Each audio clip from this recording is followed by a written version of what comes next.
Hello student, चलो आज हम बात करेंगे एक बहुत ही इंटरेस्टिंग और बहुत ही इम्पॉर्टेंट टॉपिक के बारे में। जो टॉपिक है मेरा वो क्या है? Based on conversion of one system of unit to another, one system of unit से अनदर सिस्टम ऑफ यूनिट पे। जैसे आपको, और इसके लिए एक फार्मूला यूज होता है, फार्मूला आपके सामने दिया गया है, N2 इज इक्वल दिस। ये जो फार्मूला है इसको ध्यान देना। अभी कैसे, हाउ टू यूज़, इसका यूज़ कैसे करते हैं, इसके यूज़ को ही ध्यान देना है और इस फार्मूले को ध्यान देना है। उसके बाद कोई दिक्कत नहीं है इसमें। देखो जैसे दिया गया है कि कन्वर्ट 10 न्यूटन इनटू डाइन। अब सबसे पहली चीज़ होती है कि ये न्यूटन, अगर न्यूटन देखते हैं कि वर्ड न्यूटन क्या होता है और डाइन क्या होता है, तो बेटा दोनों ध्यान देना, both are unit of force. क्या है? Both are unit of force. लेकिन यहाँ से जो न्यूटन होता है ये होता है एसआई यूनिट और एसआई यूनिट, और ये होता है सीजीएस फॉर्म में। किसके फॉर्म में होता है? सीजीएस फॉर्म में होता है। तो ये दोनों यूनिट होती हैं, चाहे वो डाइन की बात करेंगे अदरवाइज न्यूटन की बात करेंगे, दोनों फोर्स की एसआई यूनिट होती है। अब इसको हम कैसे सॉल्व करते हैं, कैसे इसको न्यूटन को हम डाइन में कन्वर्ट करते हैं? Because already you have given here 10 Newton, आपको 10 न्यूटन दिया गया और डाइन में कन्वर्ट करना है, मीन्स एसआई यूनिट को सीजीएस फॉर्म में चेंज करना है। तो सबसे पहले देखो स्टेप वाइज कैसे कर चलते हैं। तो आपको ये पता हो गया कि newton with the SI unit of force and dyne with the CGS unit of force. कहने का सेंस है कि चाहे हम यहाँ से देखिएगा अब स्टेप वाइज, बेटा जो यूनिट, ये दोनों यूनिट यहाँ से, चाहे फोर्स की यूनिट क्या हुई? न्यूटन। यहाँ से चाहे हम न्यूटन लिख सकते हैं या डाइन के फॉर्म में भी लिख सकते हैं। लेकिन अब न्यूटन को जब डाइन में कन्वर्ट करते हैं तो हमें सबसे बड़ा क्वेश्चन ये होता है कि 1 न्यूटन इज इक्वल कितना डाइन होता है, 1 न्यूटन इज इक्वल कितना डाइन होता है, ये चीज़ देखना है। तो चलो ठीक है, सॉल्व करते वक्त अब यहाँ से सबसे पहले जिस चीज़ की जैसे फोर्स की होती है उसका हम क्या करते हैं, फर्स्ट स्टेप में डायमेंशनल फार्मूला निकाल लेते हैं। यहाँ से इसको देखते हैं, ये चीज़ यहाँ से dimensional formula of force. Force की जो डायमेंशनल फार्मूला होता है वो क्या होता है? ml t-2। यहाँ से क्या हो जाता है? ml t-2 इतना हो गया, ml t-2 हो गया भैया। अब यहाँ से हम क्या करते हैं, एक स्टेप में हो गया, दूसरा स्टेप पे हो गया, तीसरे पे हम सबसे पहली चीज़ यहाँ पे आकर के इसको लिखते हैं, एक तो SI के फॉर्म में और एक CGS के फॉर्म में। यहाँ से ध्यान दो, इस CGS के फॉर्म में। तो SI के फॉर्म में जैसे जो किलोग्राम, SI यूनिट क्या होती है? किसी मास की भी जब बात करते हैं तो यहाँ पे केजी होती है। क्या होती है?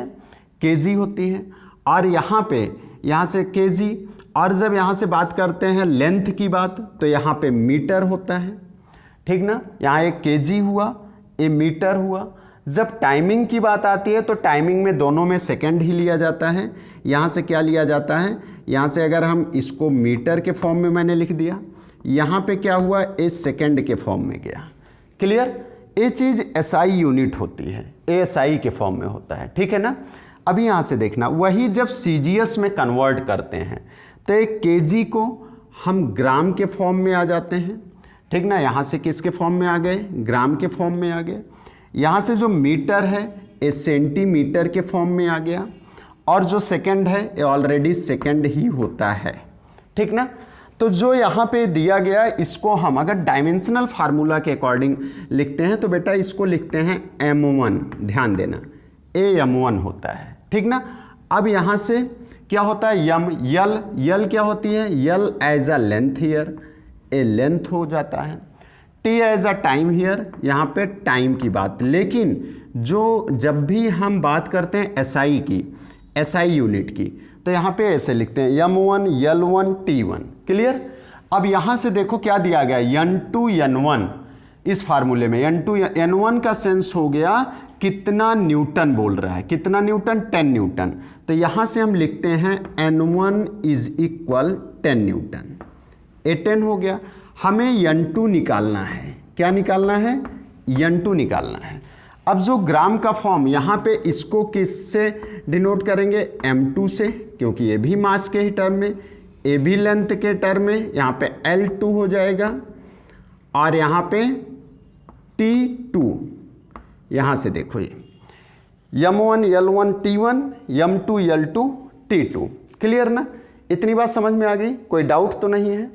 और यहीं से बेटा जहाँ से फॉर्म मैंने लिखा, ये चीज़ मैंने लिखा डायमेंशनल फार्मूला, यहीं से क्या हो जाता है, ए यम पे जो पावर होती है वो ए होती है, यल पे बी है, टी पे सी है। देखो यहाँ से मैंने दिया है ए बी सी, तो यहाँ से लिख सकते हो। आगे अगर थोड़ा सा और चलते हैं, इसके आगे सॉल्व करते हैं, तो यहाँ से बेटा लिख सकते हो ए इज इक्वल, कितनी पावर है, 1 है यहाँ पे।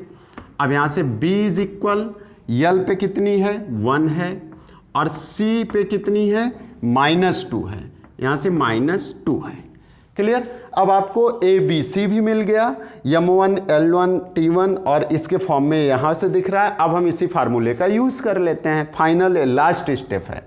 यहाँ से देखो बेटा n2, जैसे n2, अब यहाँ से आ गया n1, n1 means 10 Newton, already you have given here n1। अब यहाँ से क्या हुआ, m1, फार्मूले देखो, यहाँ से देखो m1 का मतलब क्या हो गया, kg, 1 kg यहाँ पे जो दिया गया है, यहाँ से 1 kg इतना हुआ, divided by gram, m1 upon m2, देखना है यहाँ से ग्राम।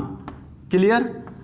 और उसके बाद a पावर 1 हो गया, दूसरे में 1 मीटर, यहाँ से जैसे ही बात आती है m1, यहाँ से, या फिर आप यूँ लिख सकते हो, ध्यान दो कि इसका यूज़ कर ही रहे हैं हम डायरेक्ट, यहाँ से m1, चाहे एक बार यहाँ पे आप फार्मूला भी लिख सकते हो। अब L1 की जगह पे क्या हो जाता है, यहाँ से 1 मीटर के टर्म में आ गए, डिवाइडेड बाई सेंटीमीटर में कन्वर्ट करना है, इसकी भी पावर b मीन्स 1। अब टाइमिंग की बात फाइनली आते हो, तो फाइनली यहाँ पे क्या लिखते हो, T1 का सेंस हो गया, यहाँ पे देखो 1t डिवाइडेड बाई 1t, ये चीज़, क्योंकि सेकंड का कन्वर्ट हम करते हैं सेकंड में, चाहे वो SI में लेते हैं या CGS फॉर्म में लेते हैं, टू पावर -2।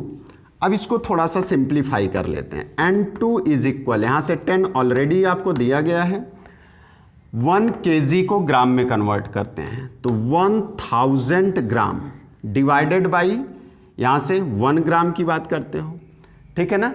यहाँ से ध्यान दीजिएगा, जब भी 1 यहाँ से ये चीज़ हुआ, ग्राम ग्राम कैंसिल आउट हो गया। अब यहाँ से मीटर को जब सेंटीमीटर में करते हो, तो कितना centimetre, 100 centimetre, 100 centimetre divided by 1 centimetre, centimetre cancel out हो गया, पावर 1। और ये दोनों अगर 1 टाइम, यहाँ से 1 मिनट ही होता है, और ये 1 मिनट, तो यहाँ दोनों क्या हो जाएगा, सेकंड में कन्वर्ट, 60 ये कैंसिल आउट हो जाएगा। यहाँ से क्या होता है, n2 इज इक्वल, अब यहाँ से 10 और इन ब्रैकेट 10 टू पावर 3, और in next bracket you can write here 10 to power 2। Finally you have n2 is equal 10 into 10 to power 5, ये चीज़ हुआ।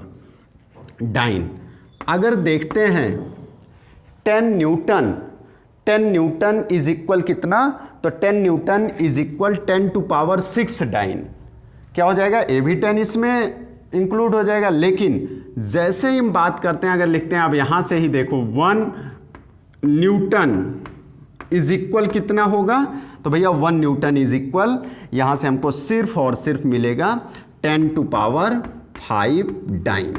कोई डाउट, बोलो कोई डाउट। 10 टू पावर, यहाँ 1 newton is equal 10 to power 5 dyne. Clear ना, चलो ठीक है। यहाँ से दिख नहीं रहा है क्या, चलो ठीक ना, यहाँ से 10 टू, यहाँ से डाइन, यहाँ दिख रहा होगा ना, ठीक है, 10 to power 5 dyne. Clear.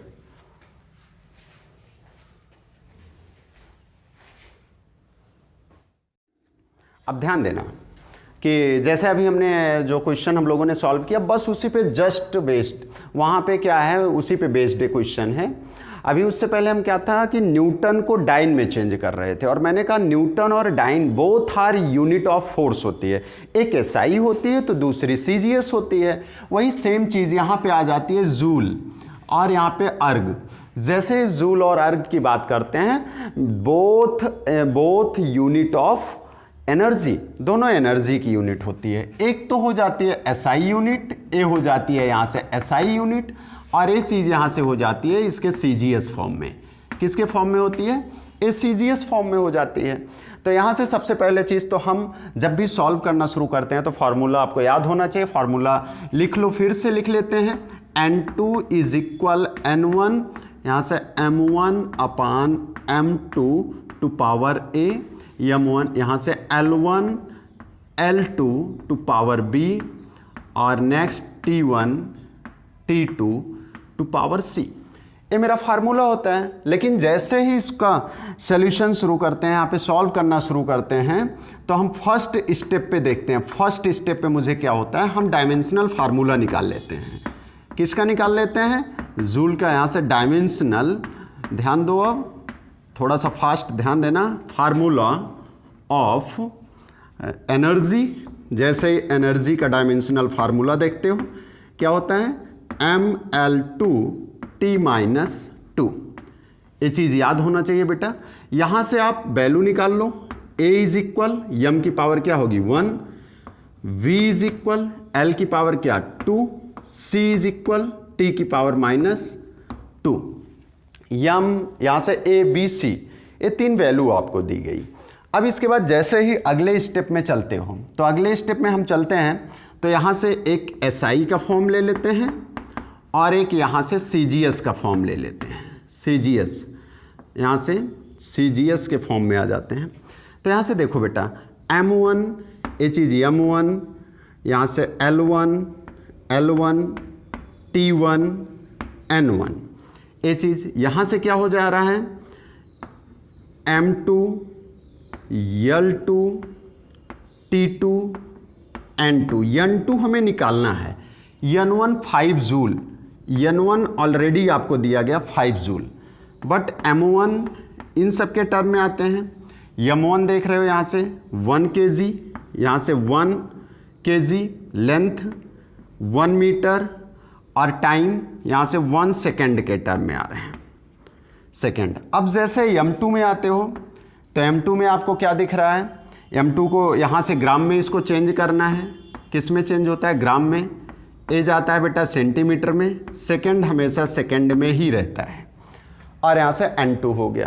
Clear? अब इस सारी वैल्यू को A B C की M1 M2 को उठा करके इस फार्मूले में रख दो, और यहाँ पे जैसे ही रखते हैं तो इस टाइम पे देखो यहाँ से सॉल्व करते हैं। जैसे N2 is equal N1, N1 का सेंस हो गया 5, यहाँ से M1 अपान M2, M1 हो गया 1 kg, यहाँ से 1 kg अपान 1 ग्राम के टर्म में, यहाँ से पावर A का पावर मीन्स हो गया दिस। उसके बाद L1 के फॉर्म में आ जाओ बेटा, 1 metre upon 1 centimetre to power 2, B होता है इसका, यहाँ C देखो दिख रहा है यहाँ तक ना। अब इसके बाद 1 यहाँ से सेकेंड के टर्म में अपान 1 सेकेंड टू पावर -2। क्लियर? इसकी पावर -2 हो गई। ठीक ना? यहाँ तक दिख रहा है ना? अब यहाँ से देखिएगा, सबसे पहली चीज़ 1 सेकेंड है ऑलरेडी, फिर से कैंसिल आउट, यहाँ से कैंसिल आउट। अब यहाँ पे देखो N2 इज इक्वल 5, और ग्राम को किलोग्राम में वही सेम चीज़ 10 टू पावर, यहाँ से सॉरी यहाँ से हो जाएगा 10 टू पावर क्या 3। क्लियर ना? 10 टू पावर 3 हो जाएगा। मीटर में जब कन्वर्ट करोगे तो ये क्या हो जाएगा? सबसे पहले तो इसको मीटर को सेंटीमीटर में, ये ऑलरेडी यहाँ से हो जाएगा 100 डिवाइडेड बाई 1। एक स्टेप थोड़ा सा और चलेगा, यहाँ पे 2 है और दूसरा कैंसिल आउट, तो इसको अगले स्टेप में N2 इज इक्वल लिख सकते हो 5 10 टू पावर 3, और यहाँ पे 10 टू पावर 2 2 जा 4, यहाँ से 4 कहने का सेंस हमें n2 इज इक्वल मिल गया 5 10⁻⁷। यहाँ से ये चीज़ मिल गई, n2 इज इक्वल 5 10⁻this। और यहाँ से लिख सकते हो, अब यहाँ से देखो बेटा 1 जूल इज इक्वल 10⁻7 अर्ग। तो 5 जूल इज इक्वल क्या हो जाएगा, तो यहाँ से देखो 5 जूल इज इक्वल क्या हो जाएगा, 5 × 10⁻7 यहाँ से अर्ग। इस तरीके से क्वेश्चन सॉल्व होता है, बहुत ही इंपॉर्टेंट क्वेश्चन होता है, बहुत ही इंपॉर्टेंट है। अगर यहाँ पे कुछ वैल्यू भी दी गई है और अगर यहाँ से जो भी वैल्यू दी गई होगी वो मल्टीपल के टर्म में होगा, हो सकता है और बड़ी वैल्यू दी गई हो तो सबके सब उसमें मल्टीपल हो जाएंगे। बाकी इसको ऐसे ही सॉल्व करते हैं।